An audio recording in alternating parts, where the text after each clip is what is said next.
Hello guys, welcome to my mini blog. অনেকদিন পরে একটা মিনি ব্লগ করছি। আজকে এসেছি আমি আর অনিন্দ ব্যাঙ্গালোরে ফিনিক্স মলে, কারণ আজকে ইয়ার এন্ডিং সেল চলছে ফিনিক্সে এবং সমস্ত বড় বড় লাক্সুরিয়াস ব্র্যান্ডে 40 to 50% অফ দিচ্ছে। তাই অনিন্দ সাংঘাতে এক্সাইটেড হয়ে আমাকে নিয়ে এসেছে যে চল একটু যে শপিং করি। তো ঢুকে গেছে ফিনিক্স মলে, দেখতেই পাচ্ছ চারিদিকে শুধু সেল আর সেল আর সেল। মানে যেসব ব্র্যান্ড আমরা কোনোদিন ভাবতেও পারিনি সেলে দেবে, মানে জ্যাক অ্যান্ড জোন্স, ম্যাঙ্গো বা জারা, সেই সমস্ত কিছুতে সেল চলছে। বাট মেন টার্গেট ছিল জারাতেই ঢোকার। আর অনিন্দ প্রথমে মেল সেকশনটা দেখে বলছে প্রচুর ভিড় আছে ভাই, হেভি সেল দিচ্ছে, বাট চল আগে ফিমেল সেকশনটায় যাই, কারণ ওখানে প্রচুর কাড়াকাড়ি হয়। তো আমি তো দেখে হেভি এক্সাইটেড হয়ে গেছি, বিকজ এটা আমার ফার্স্ট জারা জামা কাপড় শপিং হতে চলেছে। তো ভেতরে গিয়ে দেখছি পুরো লন্ড ভন্ড অবস্থা, মানে চারিদিকে জামা কাপড় লোকজন পুরো ছড়িয়ে ছিটিয়ে রেখে দিয়েছে।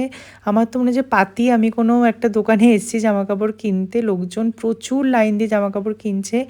আমার তেমন কিছু পছন্দ প্রথম দিকে একটুও হচ্ছিল না, বিকজ কোয়াইট এক্সপেন্সিভ, মানে অফার দেওয়ার পরও যে দামটা মনে হচ্ছিল সেটা একদমই রিজনেবল নয়। কারণ আমার সবসময় মনে হয় জুডিও আমার কাছে দি বেস্ট। একটা জামা দেখো পছন্দ হলো, অফারের পরে 5,900 টাকা, দেখে একটু ভয় পেয়ে গেছি, বাট তাও 3টে জামা বেছে নিয়েছি। তারপরে ট্রায়াল রুমে দাঁড়িয়ে আছি, আর প্রচুর লম্বা লাইন ছিল ট্রায়াল রুমে, আর তার সাথে ছিল প্রচুর ভিড়ও। আর দেখো জামা কাপড়ের কি অবস্থা, মানে লোকজন জামা কাপড় পাগলের মতো কিনছে আর ছড়াচ্ছে। তো যাই হোক, ট্রায়াল রুমে ঢুকে ফার্স্টে ট্রাই করলাম এই ড্রেসটা, যেটা আমার খুবই পছন্দ হয়েছিল, বাট এটার লেন্থটা একটু শর্ট, বেশি শর্ট, তাই এটার আমি নিচ্ছি না। বাট এটা অফার প্রাইসে ছিল 1700। আর এই হোয়াইটটা আমার প্রচণ্ড পছন্দ হয়েছিল, কারণ এটা ছিল মাত্র অফার প্রাইসে 1500, এবং খুবই এলিগেন্ট একটা কালার। হোয়াইট আমার বরাবরের ফেভারিট, তাই জন্য এটাই আমি ফাইনাল নিলাম জারা থেকে।